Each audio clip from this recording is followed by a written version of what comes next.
30:30, Edgardo Melgar en vivo comienza ya. Saludos amigos de 30:30, qué bueno que están con nosotros. Gracias por su amable y gentil sintonía de este domingo 1 de octubre. Estamos en vivo y agradecidos con que nos estén aguardando aquí a partir de las 8:30 de la noche y que nos acompañen sobre todo en este súper programa que tenemos para ustedes con nuestros distinguidísimos invitados hasta las 10 de la noche. Nuestra agenda de hoy la presentamos a ustedes con mucho gusto. Es un tema, bueno, hay varios temas, son temas económicos, son temas muy importantes para Honduras, que es importante que usted esté bien informado de lo que está pasando y lo que puede pasar. Uno, la delegación de diputados a Rusia. Es un tema del momento, es un tema controversial, que ha generado todo tipo de comentarios. ¿Es un viaje en este momento conveniente en el actual momento político, sí o no?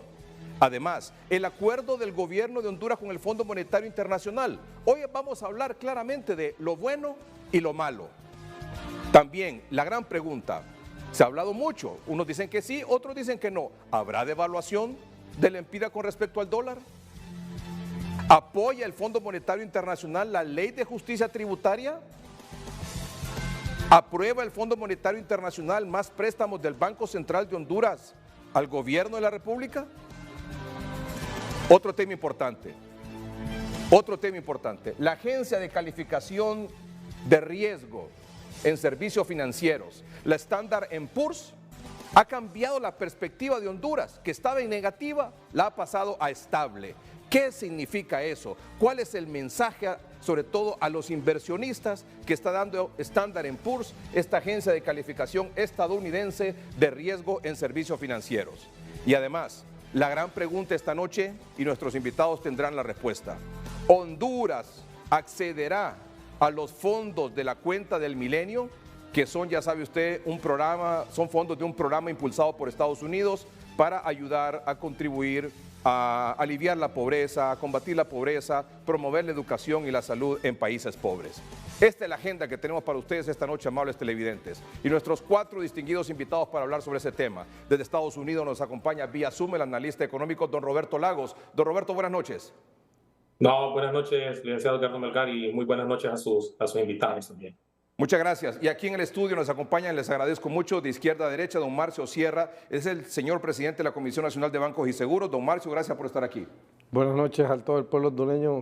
Muchas gracias por la invitación, Edgardo, y a los compañeros aquí presentes. Muchas gracias. Don Pedro Barquero, exsecretario de Desarrollo Económico desde el actual gobierno. Don Pedro, buenas noches. Buenas noches, Edgardo. Un gusto saludarte, a los amigos en el panel, a Roberto en Estados Unidos y al pueblo hondureño. Don Eduardo Enrique Reina, señor canciller de la República, muchas gracias por estar aquí. Gracias, Edgardo, por invitarnos igualmente. Un saludo a todos los que nos ven, a don Roberto en Estados Unidos y a los amigos aquí en el panel. Muy bien, muchas gracias. Don Roberto, su opinión sobre este asunto de la visita de esta delegación de diputados a Rusia. ¿Conveniente en el actual momento político, sí o no? No, no es conveniente. Con todo, primero ya venían los diputados de un receso, luego hay un tema trabado en el Congreso que es la elección del fiscal general, ¿verdad? Yo pienso que esa es una prioridad, más todo el tema de la mora del Congreso, ¿verdad? En el tema de proyectos de ley, no me parece conveniente el momento o el timing para haber realizado este viaje. Muy bien, gracias, señor Roberto Lagos. Don Marcio, cierra un comentario sobre eso. Bueno, que la invitación la hace el gobierno de Rusia y están cubriendo pues los gastos de la mayoría de los que participan. Somos un gobierno soberano y que vemos hacia todos los países, y una invitación de esas no veo por qué no pueda atenderse y acudirse. Nunca dijeron nada cuando el presidente Juan Orlando fue a un desfile de modas y rentó un avión privado con como más de 100 personas que lo acompañaron, y nadie dijo nada. Estos por lo menos van a ver si se consiguen petróleo de Rusia a precios más cómodos y otros tipos de ayuda y negocios que se pueden hacer. Es cierto que la agenda está parada por el tema de la elección del fiscal, pero si está parada, ¿qué hacen aquí si no se integran? Entonces pueden aprovechar el tiempo haciendo gestiones internacionales para poder ayudar al país también. Don Pedro Barquero. Sí, yo creo que más allá de lo del viaje, lo importante es el hecho de que no se estén reuniendo en el Congreso. Y me parece que independientemente de que estén o no trabadas las negociaciones para la elección del fiscal, perfectamente pudieran estar habiendo reuniones, sesiones del Congreso Nacional para ver otros temas y a la par seguir tratando de llegar a los consensos con el tema del fiscal general y el fiscal general adjunto. Ese para mí es el tema principal, que el Congreso tiene ya 20 y pico, 30 días de estar parado y eso no es correcto, pues, o sea, ya estamos se comieron el 10% del tiempo solo por esta situación y es importante, hay muchas leyes ahí que se pudieran estar sacando, avanzando, si estuvieran sesionando el Congreso Nacional de la República. Señor Canciller. Sí, mire, yo creo que, como lo decía el ministro Sierra, efectivamente es una invitación que hace la Duma rusa, el Parlamento ruso, para una reunión no solo con parlamentarios hondureños, sino con parlamentarios de toda América Latina, con un país que, dicho sea de paso, ayer cumplimos 33 años de relaciones diplomáticas y un país importante que tiene oportunidades para la inversión, la cooperación, el desarrollo. Bueno, el otro día cifras de la Organización Internacional del Café mencionaban que Rusia es el 5º país que más crece en consumo de café en el mundo. Entonces, yo creo que hay muchas oportunidades que se pueden aprovechar. Efectivamente está trabada el tema de la decisión del fiscal en el Congreso y está trabada, pero ¿por qué? Porque precisamente un grupo de diputados de la oposición está evitando que se reúna el Congreso. Entonces no solo es parte de lo que está promoviendo pues, la gente que anda en Rusia. Así que yo creo que hay que enfocarse por qué están oponiéndose y el problema es ahí el diálogo, que no quieren avanzar. Y también ellos están parando toda la agenda legislativa, o sea, no solo es el tema de la elección del fiscal. Ahí yo creo que el llamado es a la conciencia de que se está incumpliendo la Constitución y debe elegirse lo más pronto posible un fiscal y un fiscal adjunto por bien de la justicia y las expectativas del pueblo hondureño. Solo un comentario, Edgardo. A ver, la oposición no está impidiendo las reuniones del Congreso. La Junta Directiva tomó la decisión de no convocar. Yo he escuchado en reiteradas ocasiones a todos los diputados de la oposición mencionar que están listos para sesionar en el momento que la Junta Directiva los convoque. Entonces, en realidad, no es la oposición la que tiene parado el Congreso, es la Junta Directiva que no está llamando para sesiones al Congreso Nacional. Bueno, una cosa es el mensaje de lo que dicen y otra cosa es lo que hacen. Entonces, no hay una integridad entre lo que se dice y lo que se hace. Ese es el tema también, ¿verdad? Porque de frente y ante los medios muchos dicen que están dispuestos a acudir y hacer las sesiones, a que se continúe por otro lado. Entonces lo que están esperando es que se reúnan para volver a agarrar el tema y volver a cerrarlo, o realmente no quieren participar. Por eso es que se están buscando consensos para que realmente se vaya y ya se tenga realmente una decisión sobre quiénes van a ser los elegidos para fiscal general y fiscal adjunto. Hay ya bastante bien avanzadas las pláticas sobre quiénes podrían ser los posibles, siempre de los cinco que propuso la Junta Nominadora. No, y además adicionalmente creo que en el Congreso se ha visto cuando bloquean las reuniones, pues, obviamente yo creo que no han permitido tampoco que avancen. Pues. Pero en medio de todo eso se han aprobado leyes, o sea, se aprobó una ley recientemente en medio del escándalo y en medio de todo, y no solo una, fueron varias. Entonces, a mí no me parece un argumento válido el hecho de la oposición, porque la Junta Directiva en cualquier momento puede convocar. Si hoy deciden convocar, mañana pueden sesionar o pasado mañana pueden sesionar, y yo estoy seguro que la oposición va a asistir, independientemente que haya o no un acuerdo en el fiscal, porque la agenda legislativa debe ir más allá de solo la elección del fiscal. Esto del fiscal se puede resolver en un día, en un mes, o en 5 meses, o en un año. No sabemos cuánto tiempo va a tomar. Entonces, por mientras que vamos a tener un Congreso paralizado y todas las leyes que están pendientes de aprobarse no se van a aprobar. No, tenemos que ir avanzando con la agenda legislativa independientemente de lo que pase con el fiscal. Hay que dejar eso a un lado, seguir obviamente las negociaciones, hay que tratar de cerrar la negociación lo más rápido posible, pero eso que no lo usen de excusa para no sesionar en el Congreso Nacional. La Junta Directiva es la que tiene la responsabilidad de llamar y convocar a los diputados a sesiones y no lo ha hecho hasta el día de hoy. Señor Lago, ¿usted quería decir algo? Sí, básicamente yo pongo la responsabilidad en todos los diputados que están en el Congreso, no en un lado ni en el otro. O sea, ellos tienen que llegar a consensos y tienen que darle tranquilidad al pueblo hondureño. Y con respecto al hecho de atender reuniones a Rusia, o sea, está bien el tema de la invitación, pero no es el momento. Pero todos son responsables de ambas vías, tanto del Partido Libre como del Partido Nacional. Y si fuera de parte del Ejecutivo, que él es el Ejecutivo el que va a establecer las relaciones para tratar de mejorar el tema de comercio, yo lo comprendo, porque es el Ejecutivo el que llevaría el liderazgo. Pero me está diciendo que es el Poder Legislativo el que lleva el liderazgo de una negociación para obtener mejores precios de petróleo. No, o sea, para eso tenemos una institucionalidad, ¿verdad?, que le permite al Poder Ejecutivo y, en este caso, Cancillería, generar las relaciones, las nuevas aperturas comerciales con los socios estratégicos. Si hubiese sido el gobierno el que hubiese existido, yo creo que no existiría ningún tipo de crítica al respecto, ¿verdad? Pero en este caso son todos los diputados del Congreso los que son responsables de darle certeza y llegar a acuerdos para darle seguridad y darle confianza a la población. Como lo reitero, mire, son visitas que se invitan y yo creo que el tema, no sé por qué es la crítica, yo creo que porque es Rusia. A los diputados se les invita usualmente a la Unión Europea, se les invita usualmente a Washington, se les invita a parlamentos latinoamericanos. O sea, yo creo que son viajes de temas de relaciones parlamentarias que están aparte de las relaciones que llevamos como países normalmente diplomáticamente. O sea, están avanzando y regresarán. Pues yo creo que ojalá, como digo, que el diálogo, lo importante es que se retome el diálogo en el Congreso. Yo creo que se permita, y para mí el tema sí es un tema fundamental, el de fiscal, porque yo creo que sí afecta el cumplimiento de la Constitución y ojalá se logre ya un acuerdo. Muy bien, pasamos al segundo tema. Don Marcio Sierra, acuerdo con el Fondo Monetario Internacional. El gobierno de la República logra un acuerdo con el Fondo Monetario Internacional. ¿Qué podría usted decir que es lo bueno o no lo tan bueno de ese acuerdo con el Fondo Monetario? Mire, lo bueno es que se firmó el acuerdo. Y desde el momento que se firme el acuerdo y que tiene contempladas todo lo que incluye el artículo 4, que habla sobre toda la parte económica y estabilidad económica del país, es algo que implica que el Fondo Monetario, el gobierno de Estados Unidos y los organismos internacionales están de acuerdo con la política económica y el plan de gobierno de nuestra presidenta Irixiomara Castro.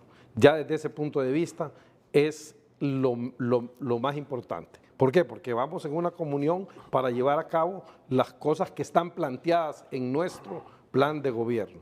Y ese plan de gobierno tiene una gran cantidad de indicadores que vamos a irle dando seguimiento en todas las áreas económicas y sociales, donde hay compromisos para la reducción de pobreza, compromisos de mantener el déficit fiscal, etc.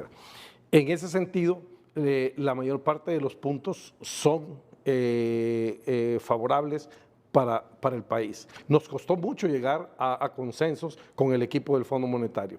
Pero habían temas como, por ejemplo, el tema que dice usted de la devaluación. Ellos venían con una posición que devaluáramos inmediatamente, creo que estábamos 24 a 27.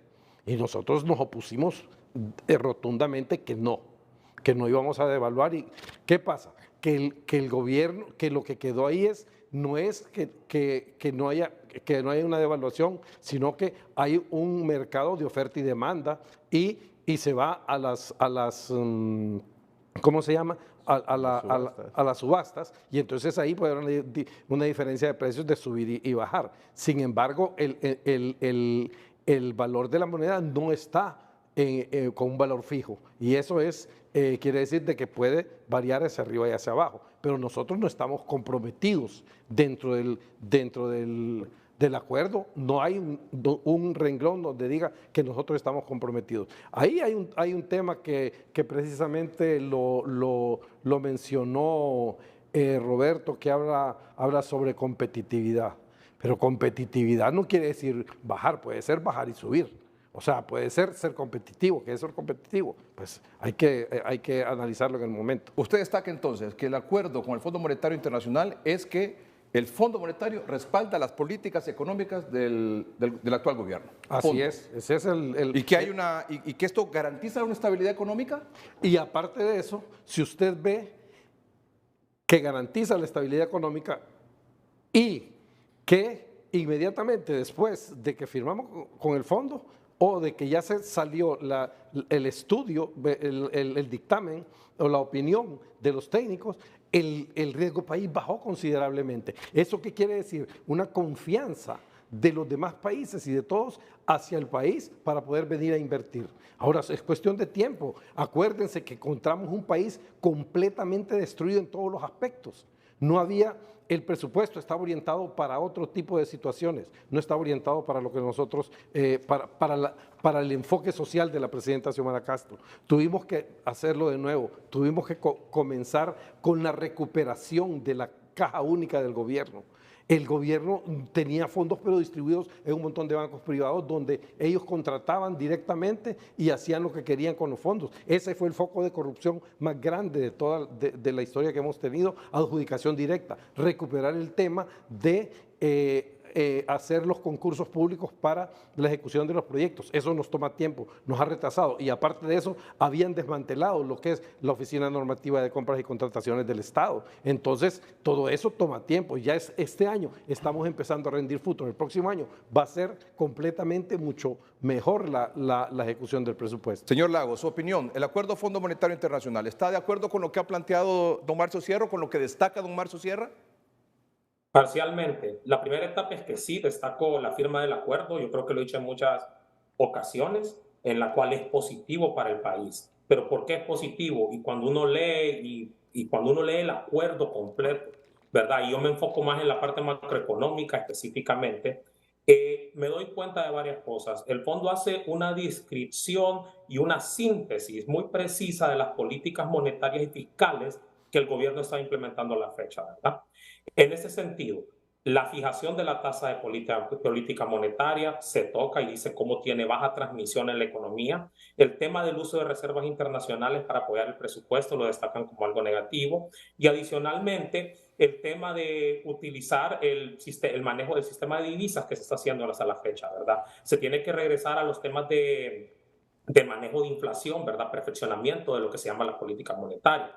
Ahora, por el lado positivo, destaca obviamente los esfuerzos del gobierno en el tema de lucha contra la corrupción, de lo de la caja única, como lo menciona el ingeniero Sierra, y adicionalmente los temas de poder manejar esa caja única, eliminación de los fideicomisos, que realmente apuntalan y apoyan la lucha contra la corrupción.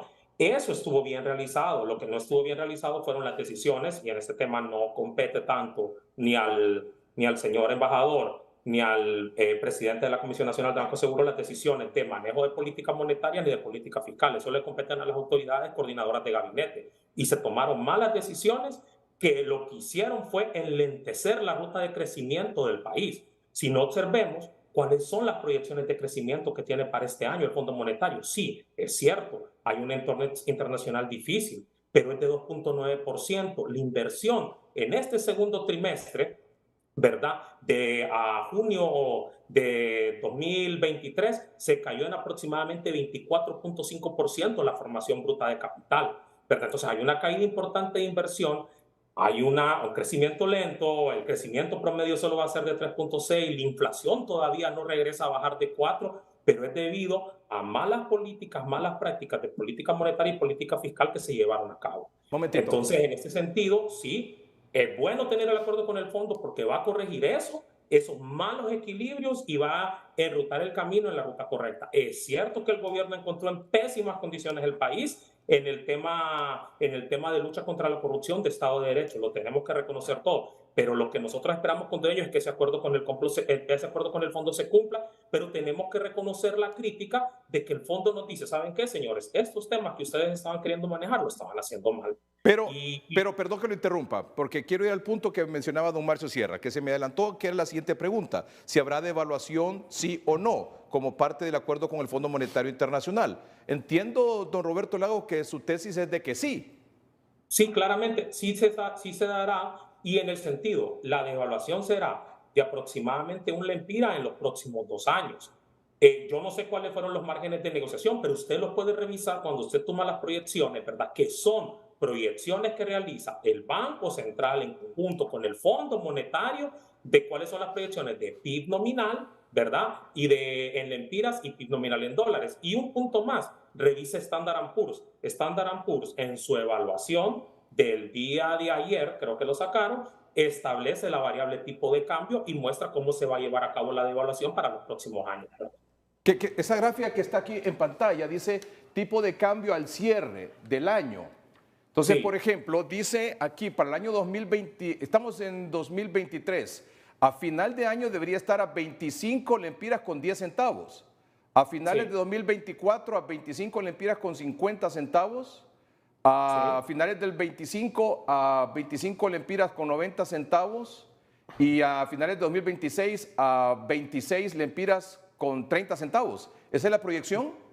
Esas son las proyecciones y yo creo que esas proyecciones se basan, y este no es un tema de satanizarlo, este es un No, tema de porque que no tenemos un tipo de responde a la cambio fijo. necesidad de que el país pueda acumular reservas internacionales. Porque Momentito, si las trata de momentito, don Roberto, porque don Marcio quería hacerle un comentario sobre Mire, eso. lo que pasa es que en el acuerdo no dice que nosotros, que se quedó con un tipo de cambio fijo. Tipo de cambio fijo fue cuando tuvimos con el presidente Zelaya, 19-10 creo que fue, y se mantuvo totalmente los 4 años. Este no es un tipo de cambio fijo, sino que es flexible, pero de acuerdo a lo que hay una depreciación que es mínima, pero que se da. Dice usted, don Marcio, por ejemplo, que este es un proceso normal. No, mire la tendencia, pues, mire 23.7, 24.5 y entonces esas son las variaciones que hay en el valor adquisitivo de la moneda. Pero eso no es que nosotros hayamos aceptado una devaluación per se, que dijimos, ok, nos comprometemos a que para tal fecha, esa proyección la hicieron, se hace el Fondo Monetario, pero nosotros podemos ver o ir monitoreando la manera en cómo podemos llevar y controlar eso. O sea, no es que hay un compromiso de cumplir. Pedro. Sí, mira, la firma con el fondo es positiva, Edgardo, pero tenemos que dar los siguientes pasos, porque firma con el fondo hemos tenido en el pasado. El gobierno anterior tuvo 3 firmas con el fondo y al final de cuentas lo que la firma con el fondo te ayuda es a tener un compromiso para que el gobierno entonces tenga ciertos parámetros y ciertos compromisos a cumplir para que mantengamos estabilidad macroeconómica, que estabilidad macroeconómica, gracias a Dios, tenemos muchos años de tener. El problema de Honduras no es la estabilidad macroeconómica, el problema de Honduras es la falta de empleo, la falta de oportunidades económicas. Obviamente la estabilidad macroeconómica es requisito indispensable para poder generar empleo, pero no es suficiente tener estabilidad macroeconómica. O sea, si no hay estabilidad macroeconómica no hay forma de haber empleo. Si hay estabilidad macroeconómica, no hay garantía de que haya empleo. Entonces, nuevamente, ya hemos estado en este lugar, en Honduras, y lo que tenemos que dar son los siguientes pasos. ¿Qué es lo que está faltando? En el país, con el fondo, sí se generó nivel de confianza con los organismos multilaterales. Eso te va a abrir puertas para financiamientos y para financiamientos más baratos que si no tuvieras la firma con el fondo. Y obviamente la bajada del ENVI, del riesgo país, es precisamente por la firma con el fondo, pero también adicionalmente es porque se ha estado pagando la deuda, o sea, se ha estado pagando los intereses y se ha estado amortizando los capitales de acuerdo a lo programado. Entonces eso le devolvió la confianza a los tenedores de bonos y por eso es que te baja el riesgo país. Ahora, la confianza para los inversionistas, no inversionistas de bonos, sino que inversionistas que vienen a instalar empresas, esa es la que nos está generando. Esa confianza de los inversionistas nacionales y extranjeros está fuertemente afectada de forma negativa. Y no estamos atrayendo los capitales que deberíamos de estar atrayendo para generar las fuentes de empleo. Entonces, nuevamente, la macroeconomía está bien, la firma con el fondo está bien, bajó el riesgo país, buenísimo porque vamos a tener financiamiento más barato, pero necesitamos ir más allá de eso si realmente le queremos resolver al pueblo hondureño. ¿Quería entrar una opinión sobre ese tema, señor canciller? Bueno, sí, mira, yo creo que más del aspecto del punto de vista de confianza y de imagen del país es importante el acuerdo del fondo. Yo creo que esto, porque de alguna forma, obviamente, el gabinete económico es el que negocia los temas técnicos y específicos con el Fondo Monetario, pero efectivamente, o sea, nos abre muchas puertas. O sea, inmediatamente casi después el BID aprobó un proyecto para hospitales de más de 150 millones de dólares. Estamos precisamente en ya el inicio de participación concreta en la CAF, inicio de participación posible en Banco Nuevo de Desarrollo del BRICS. O sea, estamos buscando otras alternativas que no son tal vez las más tradicionales, pero que nos permitan a nosotros también otras fuentes efectivas de financiamiento. Y esto genera confianza. O sea, y yo creo que aquí también hay que hacer un parteaguas, porque las voces negativas era que no íbamos a lograr acuerdo con el fondo, que no había confianza, que las medidas que se tomaron con los fideicomisos no iban a apoyar las posibilidades para el país, que la ley de energía tampoco era positiva. O sea, yo creo que los 50 puntos que tiene el acuerdo del fondo marcan un reconocimiento precisamente a esas políticas fiscales y económicas de la presidenta. Entonces yo creo que también estas voces negativas van cayendo por sí solas. Digamos, recientemente, como digo, más desde el punto de vista político, los Estados Unidos ahora nos invita formalmente con el senador Dodd a ser parte de la iniciativa de la Asociación para las Américas. Nos invitan a otros temas positivos. Hay una oferta ya puntual de varios países para invertir en Honduras en un canal interoceánico que yo creo que es a futuro muy importante y lo anunciaremos yo creo que próximamente. Los Estados Unidos ahora nos libera un incremento en el apoyo en la lucha con el narcotráfico como de 19 millones de dólares. O sea, yo creo que hay temas que están ligados precisamente a esa confianza que se va generando una vez que se van tomando medidas. O sea, ya son los resultados de los primeros meses complejos que se van dando y esto dará oportunidades, creo yo. Me llamó la atención, y si lo puede confirmar don Marcio, el apoyo, el Fondo Monetario Internacional apoya la ley de justicia tributaria. Sí, claro, y está dentro de los puntos específicos de que dan su apoyo, donde dicen, es más, no solo lo dan, nosotros lo venimos repitiendo desde hace mucho. Ellos, desde hace periodos anteriores, vienen recomendando la revisión de las exoneraciones. La cantidad de dinero que el país deja de percibir por esas exoneraciones es inmenso. Ahora, ellos ahí lo ponen como que es positivo y hay que hacerlo y nosotros estamos empujándolo. Ahora, desde el punto de vista de por qué se da ese pleito por la ley de justicia tributaria. Hoy estaba hablando precisamente con unos amigos empresarios. ¿A vos te afecta? No, me dice, sí, yo pago todos mis impuestos y no me dan ninguna exoneración. Y a vos no, a la mayoría. Entonces, hay 300,000 empresarios, entre pequeños, medianos, micros y todo. ¿Cuántos son los que son agremiados? Unos que están en el COEP, otros que son maquiladores, otros que son cámaras de comercio y hay no sé cuántas organizaciones que están dentro del COEP. Pero hay un grupo, que es un grupo poderosísimo, grandísimo, que es el que está en contra y que se lleva de por medio a la mayoría de los empresarios con eso. ¿Por qué? Porque ellos son los que se han venido beneficiando con la ley de justicia tributaria hace 70 años y la están renovando. Y ahora hay que ser muy claro, ninguno de los que tiene beneficios de exoneraciones en este momento va a perder su derecho. Lo que sucede es que al terminar él va a tener que volver a negociar o entrar en los dos nuevos regímenes que se están recomendando en la ley. Entonces, ¿qué pasa? Que Honduras puede recuperar una gran cantidad de dinero para poder financiar el presupuesto.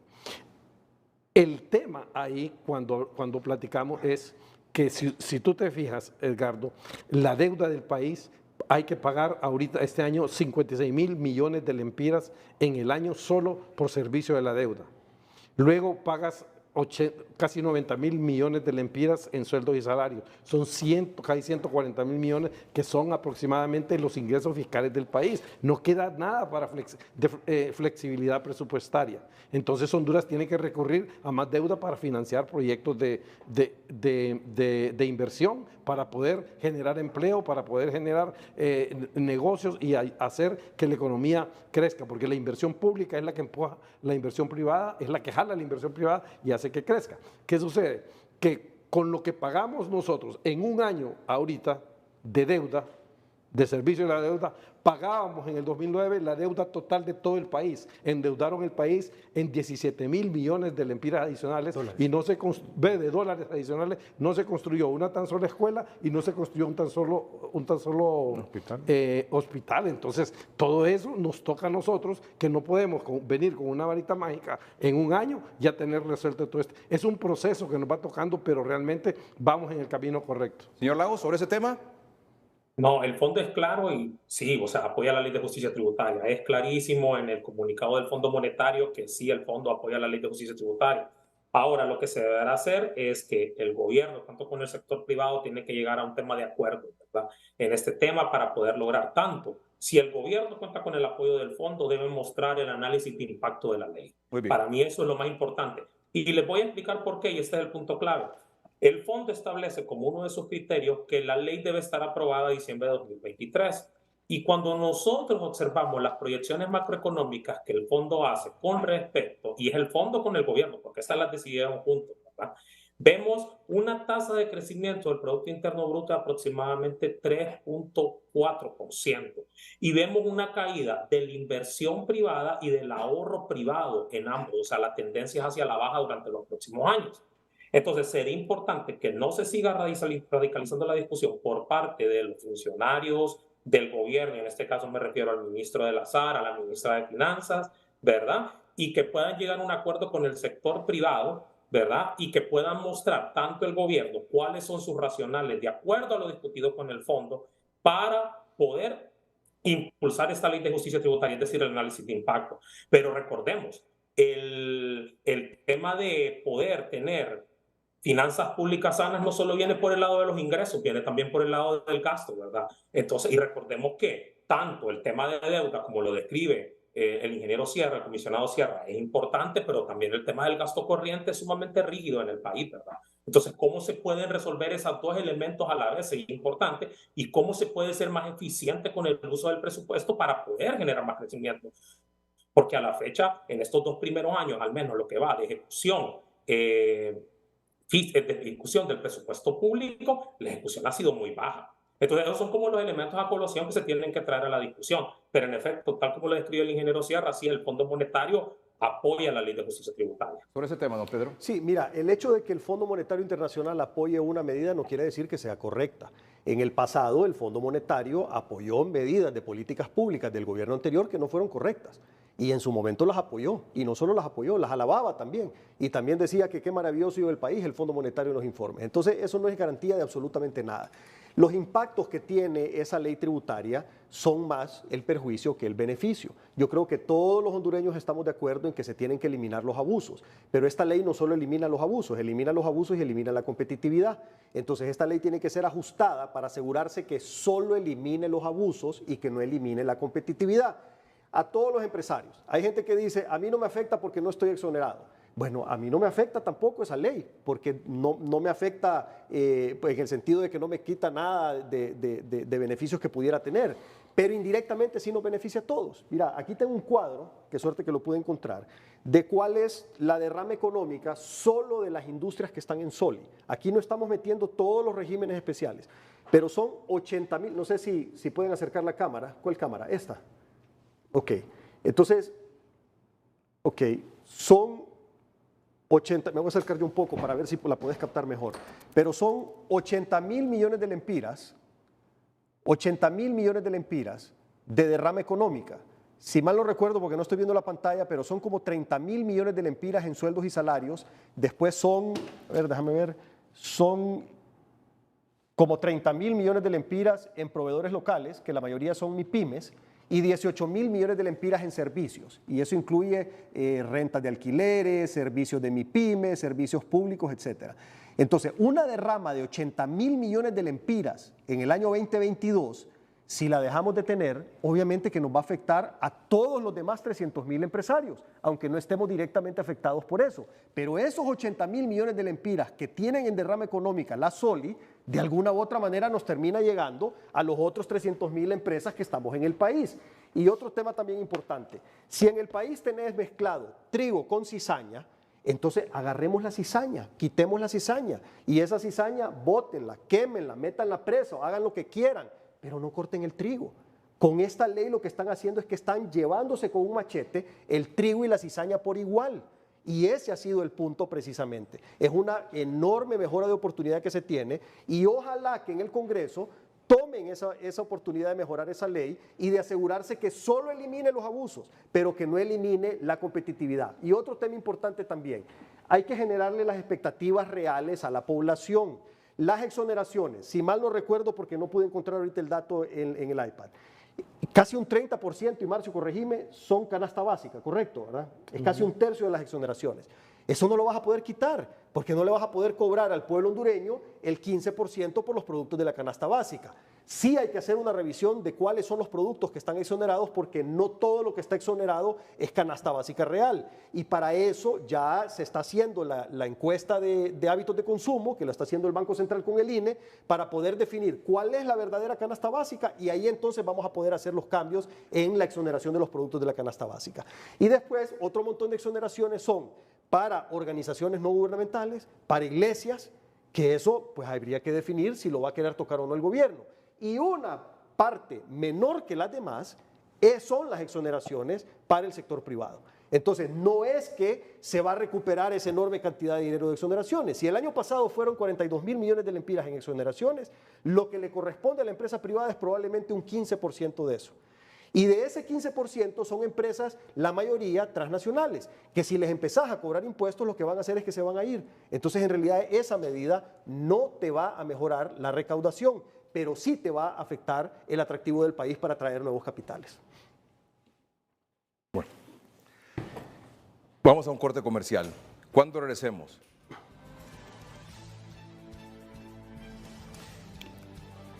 La agencia de análisis financieros Standard & Poor's ha cambiado la perspectiva de Honduras, que estaba en negativa a estable. ¿Qué significa eso? ¿Es positivo para Honduras eso? Sí, sí es positivo. ¿Sí es positivo para Honduras eso? Nuevamente, al igual que la firma... Vamos a un corte comercial, porque también y el otro tema, ¿vamos a acceder a los fondos de la cuenta del milenio? ¿Usted qué dice, sí o no? Sí, yo creo que vamos en ¿Usted qué camino dice? correcto. Yo tengo mis reservas por los datos que publicó el Banco Central ¿Usted qué recientemente. dice? Sí, lo que pasa es que es un proceso. Él dice por los datos que publica, pero estamos en el proceso y toma tiempo. Tenemos este y el otro año y el siguiente, o sea, sí vamos a acceder. ¿Usted qué dice, don Roberto? ¿Se accede a la cuenta del milenio, sí o no? Te lo respondo después de la pausa. Vaya, ya volvemos. Nuestros invitados esta noche aquí en el programa, don Roberto Lagos, analista económico, nos acompaña vía Zoom, de izquierda a derecha, don Marcio Sierra, es el presidente de la Comisión Nacional de Bancos y Seguros, don Pedro Barquero, exsecretario de Desarrollo Económico, y el señor canciller de la República, don Eduardo Enrique Reina. Muchas gracias por estar con nosotros esta noche, a pesar de que estamos en el feriado morazánico, aquí estamos en vivo, ¿verdad? Estamos, seguimos trabajando. Muy bien, excelente. Bueno, este fin de semana, ¿cuándo fue, don Marcio? El fecha 29 de septiembre, ¿verdad? Viernes. El viernes. Viernes. Perdón, el viernes. La agencia estadounidense de calificación de riesgo en servicios financieros, Standard & Poor's, esta es una herramienta crucial para los inversionistas en el proceso de toma de decisiones, obviamente, pues esta agencia de calificación de riesgo ha dicho con respecto a Honduras, a manera de resumen, consideramos que posiblemente los déficits fiscales de Honduras sean más bajos de lo previsto anteriormente, lo que ayudaría a estabilizar las finanzas públicas y la carga de deuda del gobierno. Por consiguiente, revisamos la perspectiva a estable de negativa, o sea, estaba en negativa y pasa a estable. Y confirmamos las calificaciones soberanas y ahí aparecen las calificaciones para Honduras. La perspectiva estable incorpora nuestra expectativa de un crecimiento moderado del PIB, un buen acceso continuo al financiamiento oficial y una política fiscal que contribuya a una carga estable de la deuda neta del gobierno general durante los próximos 2 años. Don Roberto, su comentario. Mire, aquí hay muchos elementos. Es positivo que cambió de negativo a estable. Eso es positivo. Sin embargo, creo que debemos entender qué significa ser BB menos negativo, ¿verdad?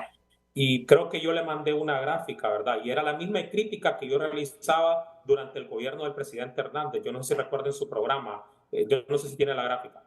Ser BB menos negativo significa tener alguna capacidad de repago. Es decir, Standard & Poor's hace esta evaluación y lo que está midiendo es la capacidad del gobierno para poder cumplir con sus compromisos, ¿verdad? De pago de deuda, de bonos soberanos.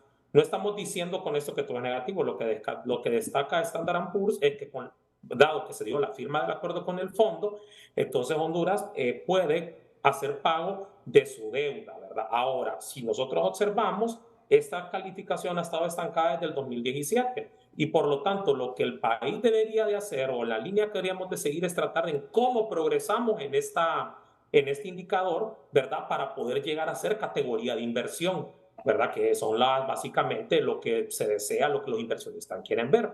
En la siguiente gráfica que les mandé, le explico cuáles son las dimensiones que mide este indicador. Y entonces, claramente, la evaluación está basada en una serie de subindicadores. Por ejemplo, está la evaluación institucional. Le dan una clasificación de 5 Honduras. ¿Qué significa la clasificación institucional? 1 es la mejor nota que usted puede obtener. 6 es la peor nota que usted puede obtener. Standard & Poor's le da 5, significa la capacidad de tener instituciones que sean eficientes en el uso de los recursos, ¿verdad? Adicionalmente, el tema de política monetaria, el tema de política fiscal, si usted observa, nos califican con 5. Entonces, habrá que ver la forma y esperemos que con el acuerdo con el fondo podamos progresar en esas dimensiones para que el indicador empiece a subir. Y 2 temas sobre esto. Qué bueno que lo celebren, pero yo recuerdo en el pasado, en un frente a frente con la ministra Moncada, recuerdo que me dijo que ella no creía en estas calificaciones de Standard & Poor's, ¿verdad? Porque básicamente en ocasión, por lo que había ocurrido durante el año 2008-2009 de la crisis financiera internacional, ¿verdad? Entonces, son relevantes, son importantes, pero hay que tomarlas con la mesura. No es que tenemos que celebrar todo, sino que significa que hay mucho trabajo por hacer y hay que seguir progresando en ese trabajo, dado las calificaciones que tenemos, ¿verdad?, para este tema. Señor Sierra. Bueno, realmente lo que yo veo es que nunca se queda bien. Por lo menos pasamos de un estadio menor a otro un poco mejor. Y eso es lo que estamos viendo, los avances en menos de un año. Venimos de un descalabro financiero. No se puede ni pagar la deuda.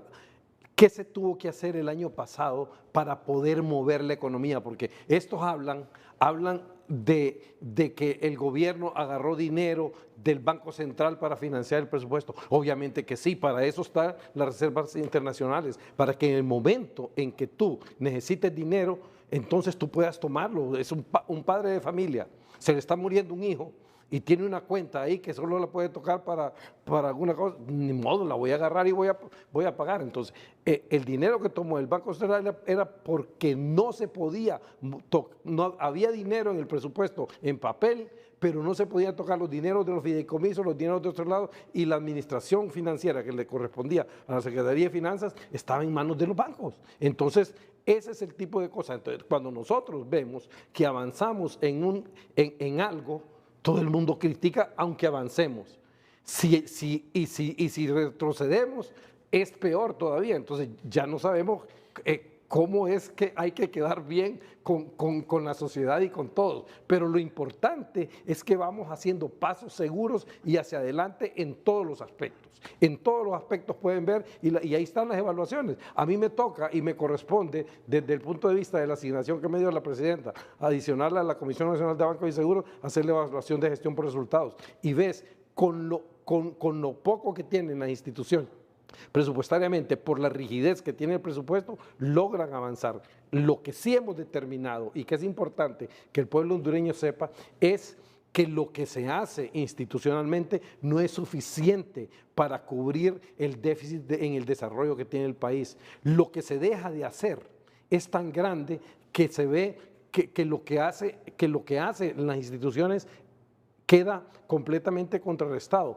Para que nosotros podamos llegar a aportar un poco al desarrollo necesitamos una cantidad de miles de millones de dólares solo en inversión, y eso lo calculamos en el Gabinete Económico con un grupo de personas para establecer la brecha del desarrollo. ¿Cuánto nos falta a nosotros para poder llegar a ser como un país como Costa Rica? Y a eso es que le apuntamos, eso es lo que tenemos que hacer.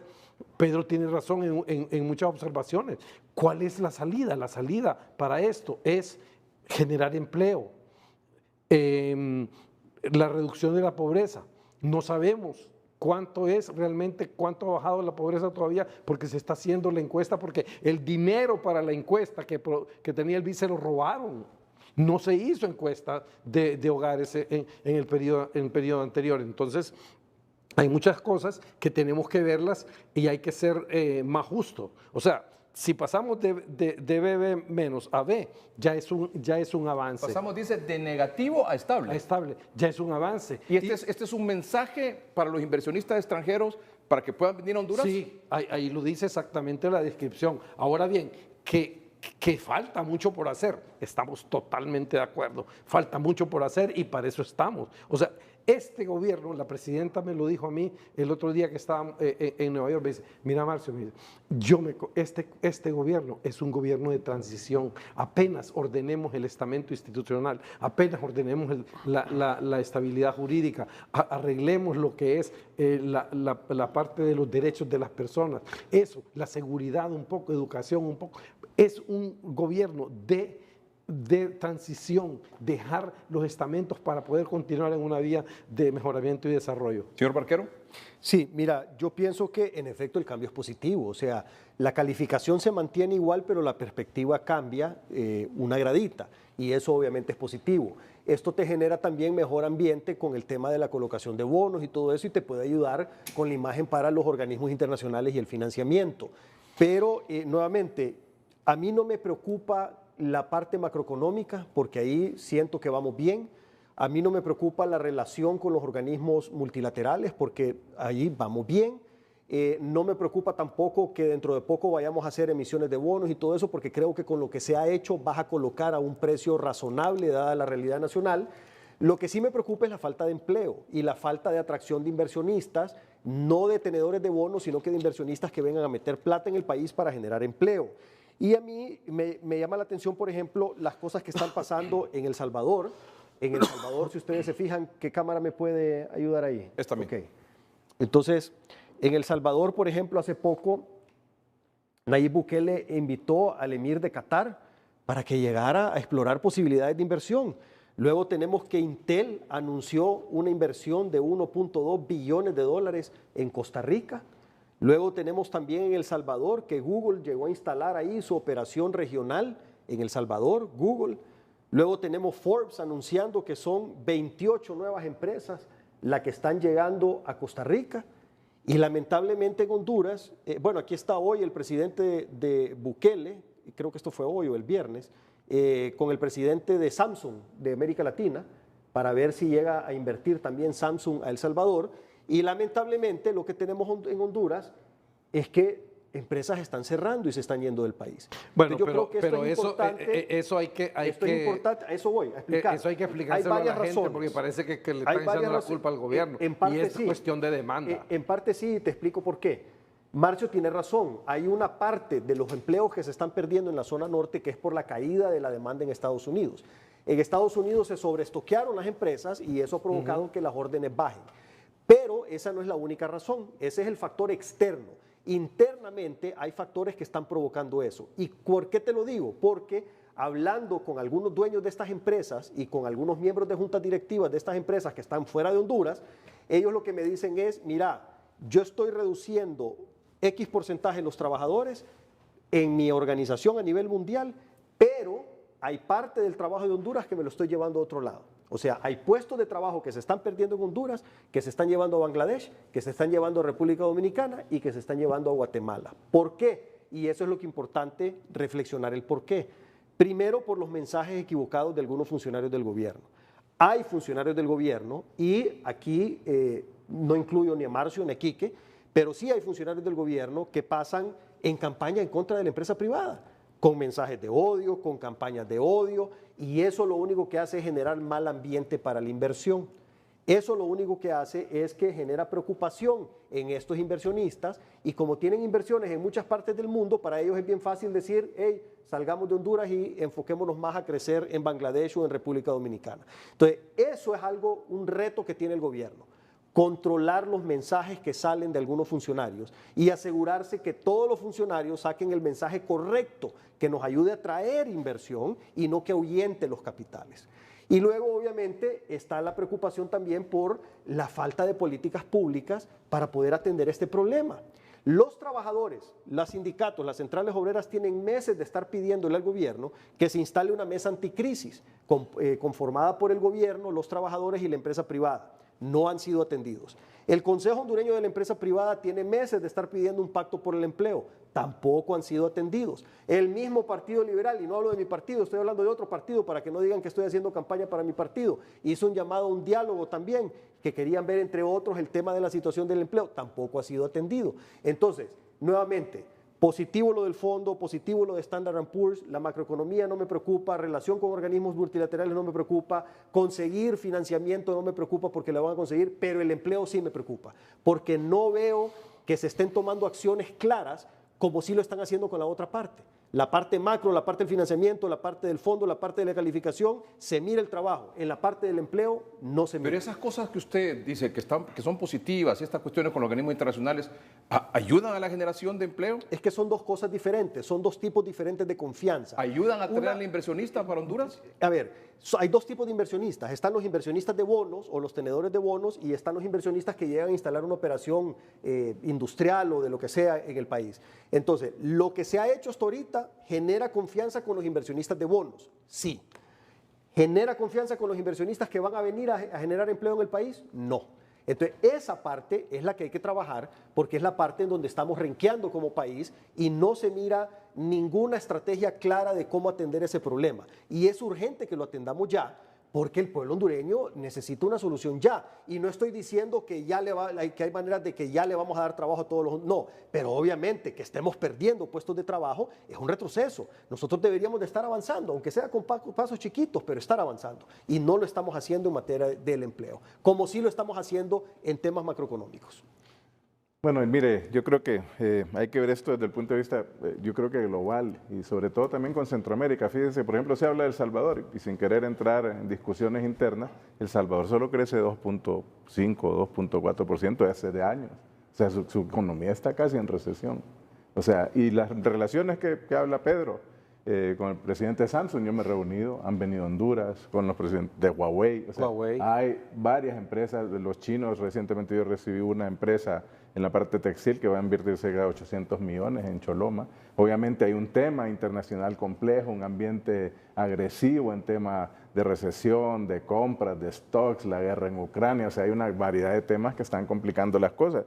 Y lo que decía Marcio, o sea, estos son resultados muy positivos y como decía, ¿qué es positivo y qué no es positivo? O sea, como le digo, los mensajes negativos hacia lo que hemos hecho en estos 18 meses de gobierno, que no se iba a lograr nada, que no íbamos a avanzar, o sea, ¿de dónde venimos? O sea, venimos de un país con 17% en que creció la pobreza, en que había más de 12.000 escuelas destruidas, no habían hospitales, o sea, 17.000 millones de dólares que no se sabe dónde están. No hubo obras de infraestructuras, no hay carreteras. Veníamos en una deuda que nos agobia prácticamente la mitad casi del presupuesto. Y además, otra parte, la ENE, una empresa casi destruida. O sea, ese es el país que estamos tratando de levantar. Y como lo decía Marcio, la presidenta así nos lo decía en Nueva York, mi gobierno es de transición, volver a sentar las bases de un Estado de Derecho, de credibilidad en el Estado de Honduras. Y es lo que está pasando, la credibilidad que estamos retomando a nivel internacional. Entonces no es fácil y la inversión igual la estamos buscando y es compleja. O sea, la misma situación que vivimos y venimos enfrentando, por ejemplo, en el caso de la migración que va relacionada. Igual estamos hablando, vamos a tener una reunión próximamente de cancilleres en México porque la situación se ha desbordado a nivel ya de Latinoamérica, es casi muy difícil complicadamente atenderla y se necesita inversión y eso lo estamos hablando con los Estados Unidos, por ejemplo, ellos han anunciado 4.000 millones, etcétera, pero no vemos esos flujos y las condiciones las estamos dando a nivel de macroeconomía, a nivel de generar más espacio, más confianza en un Estado de Derecho, la lucha contra la corrupción, la transparencia, o sea, todas son medidas que se están tomando y generar un ambiente. Y quiero que también hay que vale decir algo, o sea, yo creo que la posición de varios compañeros de gobierno en cuanto a la temática de los abusos que se han dado en ese país, y se ven de forma radical, sí, estamos radicales contra esos abusos que se han dado, de que se abusara de los esquemas por ejemplo, de exención de impuestos, compañías que cuando tenían que vender solo un 20% o un 30% de su producción en Honduras y el otro lo tenían que exportar, el 100% de su producción la vendían en Honduras. Compañías que compraban helicópteros cuando no debían, o sea, se han dado una serie de abusos terribles en este país y además se han dado una serie de abusos de empresas que están ligadas a la corrupción. Yo creo que la radicalización en ese sentido es esa lucha contra los abusos que un pequeño grupo de empresarios ha abusado en este país. Yo creo que esa es la respuesta que se da. Y recientemente, pues la ministra de Finanzas tuvo una reunión con el COEP, creo, en San Pedro Sula, en que se hablaron de muchos temas a futuro, precisamente esos temas de acuerdos sobre empleo, acuerdos sobre temas puntuales, y yo creo que es la ruta, el diálogo, obviamente, pero yo creo que venimos de esa confrontación que hasta a veces es necesaria porque había que hacer un parte de aguas con un país que estaba perdido en el narcotráfico, estaba perdido en un abismo. Realmente venimos de ese país, ese es el país que está recuperando a la presidenta, esa es la confianza y los pasos son muy pequeños, pero se van dando. Yo creo que, y la refleja, a veces no se nos reconoce aquí, y lo reconoce el fondo, lo reconoce Standard & Poor's, lo reconocen, por ejemplo, yo hablé con muchos países del directorio del Fondo Monetario en la campaña que hacíamos para que se apoyara, obviamente, el tema del acuerdo, y países como Alemania, países como Brasil, países como el mismo Tesoro de los Estados Unidos, pues nos dieron su respaldo porque ven positivamente todas esas medidas que se están tomando, y eso genera confianza a la inversión. Obviamente hay complicaciones, y la inversión también a veces no es tan fácil como 1 más 1 son 2 a veces. Usted ve que mucha inversión a veces de aquí también se va a Nicaragua, que es un país que a veces es criticado. O sea, los flujos varían y de acuerdo a muchos intereses. Y yo creo que la importancia es mostrar esa seguridad a un país estable, con credibilidad, de dónde veníamos. Yo creo que no hay que olvidar de dónde veníamos y dónde encontramos. Y en 18 meses se está haciendo esto. Es una gradita, pero son graditas muy importantes que está tomando la presidenta Castro. En la cuenta Milenio, que es estos fondos del gobierno de Estados Unidos para países pobres, tiene que como 15 años más o menos de haberse creado, No, más o menos. No, mire, o más. Sí, se origina en el gobierno de George Bush, luego en el gobierno de Ricardo Maduro, sacan en mayo a países elegibles, de los cuales estaba elegible Honduras, y en septiembre del 2005, Honduras firma un convenio con la cuenta del milenio. Esa es la primera, la cuenta del milenio nace de ahí como la institución se llama Corporación de Desafío del Milenio y el programa se llama la cuenta del milenio, que es la que les da los fondos. Todos los años el gobierno de Estados Unidos en el Congreso se reúnen y dan una partida presupuestaria para apoyar a los países que tienen buen comportamiento. Como papá les dice, bueno, tienes 20 indicadores, tienen que hacer esto, esto y esto y esto, y el más fuerte es el de corrupción. ¿Honduras ha accedido en cuántas ocasiones a esos fondos? Una ocasión. La ocasión y el convenio que se firmó fue en el 2005 y le tocó la ejecución de ese convenio al gobierno del presidente Zelaya. En el gobierno del presidente Zelaya se cumplieron dos condiciones previas, que es bien importante saberlo, porque dicen que no hubo o no le reconocen los méritos al gobierno del presidente Zelaya. Yo estaba ahí manejando la unidad de apoyo técnico. Roberto, que está allá, trabajó conmigo y conoce bien eso porque fue el primer trabajo que él tuvo, que estaba estudiando matemáticas en la universidad y lo llevaron, entonces yo lo contraté ahí. En ese momento nos tocó desarrollar los 215 millones de dólares que donaron a Honduras como un compacto para desarrollo de carreteras y para el sector agropecuario y caminos de acceso a las partes productivas. Pero el hecho no solo es que se firmó el convenio, sino que es como un convenio con el fondo. Tenés que cumplir todos los indicadores todos los años y todos los años te están evaluando. ¿Y cuál es el indicador más importante que define a Estados Unidos entregar esa donación, esos recursos? Bueno, hay tres, las reglas es la siguiente. Uno, son como 20 indicadores, pasar 10 de los 20 indicadores. Dentro de esos indicadores, uno tiene que ser de Estado de Derecho o libertades civiles. Y el otro es que obligatoriamente se tiene que aprobar el indicador de corrupción para que te den un compacto, se llama. Tiene dos tipos de programas. Compacto es una donación grande y programa umbrales cuando un país refleja que está mejorando en sus indicadores. Entonces le dicen, te vamos a dar la oportunidad de que entres, te vamos a dar una parte. Y desde 2005 no hemos logrado llenar esos requisitos. No, lo llenamos en 2005, 2006, 2007, 2008 y en el 2009 a Honduras la sacan inmediatamente y se reúne por violación a los derechos democráticos. El golpe de Estado, ahí está el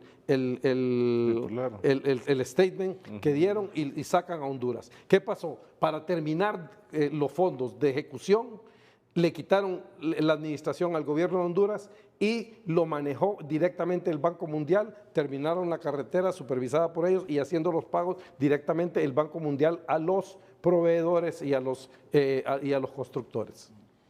Y desde entonces no hemos... Nunca más No hemos volvimos a aprobarla. Tenemos desde el 2010 hasta la fecha. Entonces, ¿qué pasó? Que cuando viene la presidenta Xiomara Castro, gana las elecciones, nosotros propusimos entrar de nuevo a la cuenta del milenio, pero no entrar tanto por el dinero. El dinero es parte, pero lo podemos conseguir en muchos lados. Lo importante de regresar a la cuenta del milenio es que nosotros no seamos tildados como hondureños cada vez que va como el país más corrupto de América o de Latinoamérica. Devolverle la dignidad al país y devolver a los hondureños. ¿Te acuerdas en los 70s, 80s cuando los colombianos viajaban a Estados Unidos que solo miraban a cualquier estudiantes, amigos míos, que iban, los agarraban, los metían en un cuartito y los tocaban, hurgaban, solo porque les decían que eran todos, para ellos todos los colombianos todavía siguen con el mote de que son narcotraficantes. Así nos tienen a nosotros, como narcotraficantes y como corruptos. Eso es lo que tenemos que limpiar nuestra dignidad. Y después viene lo económico, pues a quien no le da que le den 200, 300 millones de dólares para 4 o 5 años. Está bien, ese es el siguiente beneficio y hacia ahí vamos. Muy bien, vamos a un corte comercial, ya volvemos.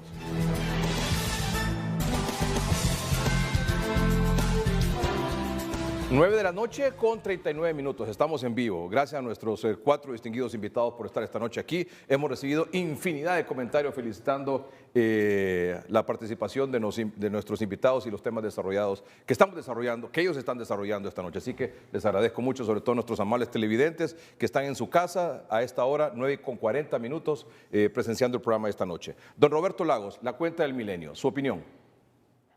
Mire, don Edgardo, básicamente creo que yo le mandé una presentación en base, todos los años yo hago esta proyección de la cuenta del milenio de encontrar el indicador, el dato, cuánto va a ser dependiendo del año, ¿verdad? Para la cuenta del milenio 2024, estos documentos los pueden encontrar en línea. Esta es la lista de países contra los que Honduras va a competir. Esto representa el clúster de países en el que quedó ubicado Honduras, países de ingresos medio bajo, y esos son el listado de países contra los que va a competir para poder ser un país elegible, ¿verdad? Son 33 países en total. Si continúa en la siguiente, ¿verdad? Entonces... Pero un momentito, en la primera gráfica dice, para la evaluación cuenta del milenio 2024, Honduras queda ubicada en el clúster de países de ingresos medio-bajo, 33 países en total. Vamos aquí. Estamos aquí nos tienen en el número 11, ¿verdad? Honduras. Solo hay 2 de Latinoamérica, solo Bolivia y ¿Perdón? Honduras. ¿Decía, señor canciller? Solo 2 de Latinoamérica, Bolivia y Honduras. Bolivia y Honduras. ¿Qué dice eso? Pues dice que son los que generan las posibilidades de poder acceder. A los demás no se les evalúa porque no están. Muy bien.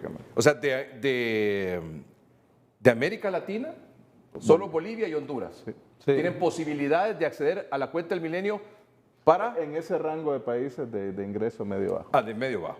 Bueno, ok. La siguiente, perdón, sí. Entonces, hay 3 criterios importantes para aprobar la cuenta del milenio, ¿verdad? Basados en la metodología de la cuenta del milenio, se deben aprobar 10 de los 20 indicadores.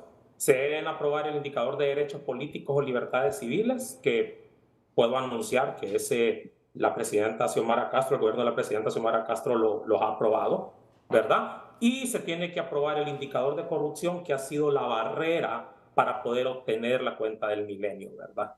Entonces, ¿cómo se aprueba el indicador? Un momentito. Usted dice aprobar el indicador de derechos políticos o libertades civiles. Usted acaba de decir que la presidenta Castro lo aprobó.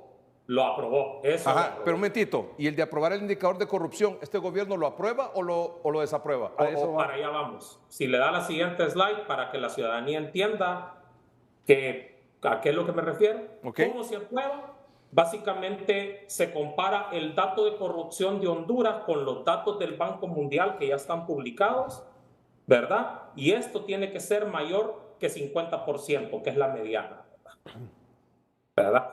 Entonces, si se va a la siguiente, estos son los listados de países y estas son las calificaciones en el control de corrupción ubicados de mayor a menor. Y en este caso, la mediana le corresponde a Filipinas, ¿verdad? Y esos son los primeros 17 países, ¿verdad? ¿Qué significa la mediana? Significa obtener 50% y por lo tanto, si va a la siguiente, vemos que Honduras salió calificado en el lugar 30 de 33 países, ¿verdad? Entonces, esos datos son del Banco Mundial, son públicos abiertamente. Continúa.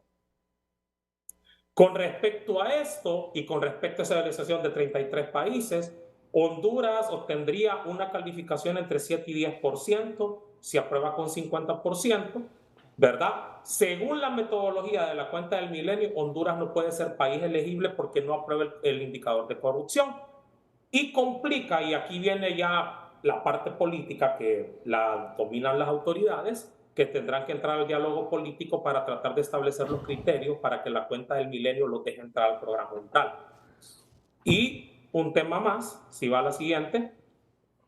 Esos son algunos de los indicadores y como le dije, los derechos políticos y libertades civiles saldrán aprobados, pero en indicadores de Estado de Derecho, de corrupción y efectividad del gobierno, el gobierno no va a alcanzar las metas de aprobación y en específico el indicador de corrupción. Las razones, me he dado la tarea de hacer una revisión de todos los informes y mucho de lo que pesa dentro de los informes de Freedom House, World Justice Project y otras casas y agencias de ONGs, lo que expresan es que sí se realizaron avances con el tema de la caja única, sí se realizaron avances con el tema de lucha contra el narcotráfico, pero desgraciadamente hay temas dentro del Congreso, como por ejemplo haber contado con una junta en la cual y directiva ilegal, ¿verdad? Ellos lo expresan así, el pacto de impunidad 2.0, ¿verdad? En el cual hay miembros del Congreso Nacional dentro de la junta directiva y miembros dentro del gabinete. Eso yo no lo estoy diciendo, eso lo dicen los informes, ¿verdad? Esos empujaron a que Honduras no pudiera tener el salto que requería para obtener.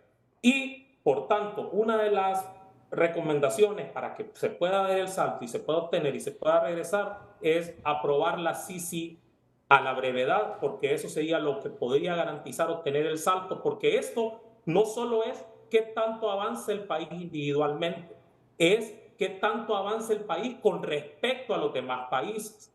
Y además, la nota de corrupción, y yo pienso que es un mensaje equivocado que hace siempre todos los gobiernos de la clase política, no solo representa la corrupción en el Ejecutivo, representa la corrupción a nivel del Ejecutivo, a nivel del Congreso, a nivel de las alcaldías, a nivel del sistema judicial. Entonces, es un indicador de corrupción multidimensional. Y creo que por mucho que se trate de empujar muchas veces dentro del Ejecutivo la lucha contra la corrupción, definitivamente que mientras no se apoye y no se logran impulsar las demás categorías, se podrá dar el salto y se podrá obtener el compacto de la cuenta del milenio. Algo importante y quiero destacar es que la Corporación Cuenta del Milenio ha destacado mucho los avances de la presidenta Castro en cuanto a los temas que ya mencioné, y entonces dependerá de la visión política que ellos tienen si deciden darle el programa umbral este año al gobierno de Honduras. Pero lo que es el compacto, en base a la metodología y en base a la nota y a los datos de Banco Mundial que ya están disponibles, no se tendría obteniendo. Dos preguntitas. La primera, esta evaluación la hace el Banco Mundial y estos datos que usted nos ha compartido esta noche son datos oficiales de esta evaluación del Banco Mundial. Son datos oficiales del Banco Mundial. El Banco Mundial tiene su metodología que incluye informes de ONGs y adicionalmente encuestas a expertos, líderes de opinión en Honduras, ¿verdad? Que dan sus opiniones al respecto. Entonces, yo creo que la tarea va también por el lado de que el gobierno deberá entender cuáles son las razones. Por ejemplo, elementos como cerrarle, que el Congreso le cerrara las puertas a algunas ONGs, afectó el indicador de corrupción, ¿verdad? Entonces hay ciertos niveles y hay ciertos niveles de confianza. Le voy a dar un dato. En el World Justice Project se describe claramente que la confianza de la ciudadanía con respecto a los funcionarios públicos mejoró. Sin embargo, se establece que la confianza con respecto al Congreso no ha mejorado, más bien se ha empeorado. Entonces, esos elementos son sumamente claros e importantes porque es un indicador multidimensional y es relevante entender esto cuando se le explica a la ciudadanía. Yo pienso que el gobierno cometió un error de estrategia al momento de tratar de expresar de que se podía aprobar o de que se podía llegar al presentir 40, porque hay que entender que es una condición de corrupción estructural a todos los niveles y que tratar de hacerla progresar es muy complicado. Entonces deberán de, y esto yo lo traigo, no como crítica, no lo hago como crítica al gobierno, lo estoy diciendo porque como hondureño a mí lo que me importa es que el gobierno regrese a la cuenta del milenio por un tema de credibilidad y me parece importante y me parece una labor importante que están realizando porque esto sí lo tengo que decir, ningún otro gobierno en el pasado se había preocupado tanto por regresar a la cuenta del milenio, pero tenemos que tratar de ver cómo somos más efectivos para tratar de articular las distintas instancias, ¿verdad? Y de esta forma poder regresar. Entonces, esos serían mis comentarios. Este resultado de reprobado, ¿cuándo será oficial por parte de la cuenta del milenio? Este resultado será oficial en el mes de noviembre, entonces por lo tanto el gobierno tiene el tiempo para tratar de realizar las conversaciones pertinentes con Banco Mundial, de entender por qué se les dio esa evaluación en los datos. Esa sería una primera recomendación, ¿verdad? Y adicionalmente tratar de entender, ¿verdad? En el sentido con la cuenta del milenio, tratar de exponer lo que ya hicieron en su visita a las Naciones Unidas, cuáles son los avances que han realizado, ¿verdad? Y yo pienso que desde la perspectiva política todavía el programa Umbral es una opción, que sería un voto de confianza que se están haciendo los pasos correctos, pero dada lo que le establece la metodología, de acuerdo a los criterios técnicos, y aquí estoy hablando meramente criterios técnicos que están en documentos técnicos de la cuenta del milenio, no son criterios que yo me estoy inventando, sino que son criterios técnicos, no se aprobaría por no aprobar el indicador de corrupción. Sin embargo, tiene unas salvaguardas en el caso en el que si no se mejoró tanto, se puede todavía tener acceso al programa Umbral y esto es la otra etapa que deben empezar a trabajar porque si no lo podemos desconocer, sería un mensaje positivo tener el programa Umbral porque sería confianza, pero si no se obtiene ninguno de los dos, se deberá de trabajar para el próximo año. Y conste, y esta es la parte más importante de este tema, es que este año ya se nos fue. Este año 2022 ya se nos fue, ¿verdad? Y entonces, por lo tanto, 2023, perdón. Entonces, por lo tanto, lo que ocurre es que la mayoría de los elementos en los cuales se pudieron haber progresado en el 2023 ya se están siendo procesados para el indicador del próximo año, ¿verdad? Entonces tenemos que empezar a trabajar en conjunto con estas organizaciones para entender qué pasa en la evaluación. Y aquí yo le voy a dar un punto claro. Me sorprende bastante que salga evaluado de esa forma. Tuvo un peso importante el tema del Congreso y me sorprende porque es el primer año de un gobierno e históricamente yo he observado que en los primeros años de un gobierno, ¿verdad? Cuando está fresco el gabinete, generalmente la evaluación tiende a ser un poco mejor. Pero deberán hacer las revisiones y tratar de ver. Pero en este punto, con datos, con evidencia, no con un tema de ideología ni nada, yo siempre lo estoy poniendo con tema de evidencia, no se va a tener acceso a la cuenta del milenio. Vamos a un corte comercial, la respuesta de don Marcio Sierra cuando regresemos.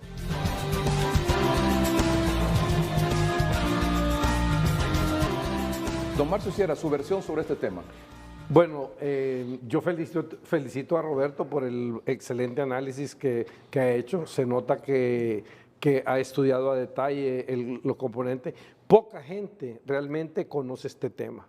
Hablan de la cuenta del milenio, hablan de la corrupción, El otro día me dio hilaridad escuchar aquí en un programa de Frente a Frente que trajeron una persona y dijeron, estas son personas estudiosas sobre la parte de la cuenta del milenio, y estaba una señora del Congreso aquí y dijo, sí, dice, yo realmente soy estudiosa y he analizado los objetivos de desarrollo del milenio y que con las Naciones Unidas y que no hay que... Y dije, híjole, y esa es la persona que llevan para que hable del tema. Entonces, ese día me iban a invitar a mí y me invitaron después al día siguiente para participar en eso y dar una explicación. Pero entonces, es lo que digo, que Roberto ha dado una explicación muy, muy breve, clara y buena. Y, como dijo él, desde el punto de vista técnico. Pero hay un tema muy importante que es la evaluación que hace, porque dice, esos datos son los que agarran la cuenta del milenio para tomar la decisión de si va a ser elegible o no, pero hay una metodología que realmente sigue esos estándares. Entonces, esa metodología de medir la corrupción en los países El Banco Mundial tiene el área que se llama World Governance Indicators. Es un departamento del Banco Mundial y ahí hay 2 personas que están y dice Brookings Institution. Pero ellos vienen y dentro de eso que está en la página del Banco Mundial se lavan las manos. El Banco Mundial dice que no son responsables de la información, que no sé qué, y hablan y ya se quitan y dejan a las personas esas que respondan. Entonces, cuando nosotros vimos que eso iba a pasar, yo le hice una carta a la señora representante del Banco Mundial aquí en Honduras para que habláramos de ese tema y que pudiéramos hablar con las personas. Me hizo el contacto y esta semana tenemos reunión para hablar el desglose de eso, porque no estamos de acuerdo en la forma, como dice Roberto, como nos han tratado, como cuando estuvimos en Nueva York, ni los mismos de la cuenta de... El gobierno de la República hizo o hará un reclamo a la evaluación del Banco Mundial sobre la lucha contra la corrupción. No, sí, no sobre la lucha contra la corrupción, sobre la forma en cómo se mide. Mire, le voy a explicar. Ellos vienen... En la forma como los evaluaron. Sí, cómo hacen la medición. ¿Por qué? Porque hacen una encuesta de percepción que se la mandan a una cantidad de gente que son organizaciones de la sociedad civil, organizaciones empresariales y unas que otras personas que generan opinión. Pero esas mismas personas son las que estaban durante los 12 años con Juan Orlando, se las mandaron a los mismos. Y ese gobierno del Partido Nacional tenía compradas esas ONGs, tenía comprados empresarios y con quienes hizo negocios para eso. Obviamente la opinión de ellos con respecto a nuestro gobierno, que se convierte entonces en un tema ya ideológico, va a ser negativa. ¿El gobierno de la República rechaza esa evaluación del Banco Mundial? Sí, yo que soy responsable de eso, la rechazo. Tenemos un plan que se comenzó desde el año pasado y se ha ido evaluando y dando seguimiento con medidas. Ahí están las derogaciones de leyes, ahí están los pasos que se han hecho. Ahora bien, hay un tema que tocó Roberto y es el que está fuera de la jurisdicción del poder ejecutivo, que es la jurisdicción del tema del Congreso. Pero el Congreso es una parte que podría ser considerada como marginal contra todas las medidas que ha hecho el gobierno, el poder ejecutivo. Entonces, en ese sentido, nosotros lo que queremos ver, ok, pues si vamos a seguir en el tema de las evaluaciones, hay que hacer una revisión de a quienes les están enviando esas encuestas. ¿Usted sabía de esos datos, don Marcio? Sí, claro. Nosotros estamos pendientes. Sí. O sea, usted sabía de que eso venía, y que el resultado estaba así. Sí, y se mandó la carta. Entonces, y por otro lado... Aunque no es oficial todavía, usted dijo, ya tenemos esta información, ya tenemos los resultados de esta evaluación en la que salimos reprobados y por eso estoy reclamando. Que tenemos el conocimiento de que no va a salir satisfactorio para nosotros y consideramos de que debemos sentarnos a revisar esa parte de a quiénes se le envía. ¿Por qué? Porque nosotros hacemos sondeos y todo el año pasado hicimos sondeos de qué opinaba la población. Se hacían encuestas mensuales de hasta 1.200 personas preguntándoles sobre la corrupción. En diciembre del 2021, ya le digo, aquí tengo la gráfica. 2022. Perdón, en diciembre del 2021, cuando la presidenta ganó las elecciones, dice, el porcentaje de hondureños que piensan que la corrupción del gobierno es el principal problema del país, o sea, la corrupción opinó que el 41% era de que opinaban eso. A diciembre del 2022, el primer año de gestión de la presidenta, esas personas opinaban 26%, ya había bajado a 26%, bajó 15 puntos. Y esa es una opinión aleatoria, al azar. Entonces tenemos 2 percepciones de la situación y por eso es que nos basamos en datos. ¿Y qué espera usted, por ejemplo, como resultado de esa gestión que va a hacer de reclamo a esta evaluación del Banco Mundial? Mire, lo que yo espero es que por lo menos la selección de las personas a quienes se les envía la encuesta para que la llenen sea a personas que no sigan siendo los mismos que han venido durante 12 años haciendo lo mismo porque se beneficiaban de ese gobierno, sino que sean personas que generen opinión, que nosotros no tengamos nada que ver como gobierno, pero que la opinión sea sumamente objetiva. Que digan realmente y que digan los puntos, porque la encuesta es bien amplia. Y entonces ahí, pero hay unos que dicen solo poner en contra para poder afectar el gobierno. ¿Por qué? Porque se convierte en un tema ideológico. Vamos a un corte comercial en el programa y regresamos para despedir el 30-30 de esta noche.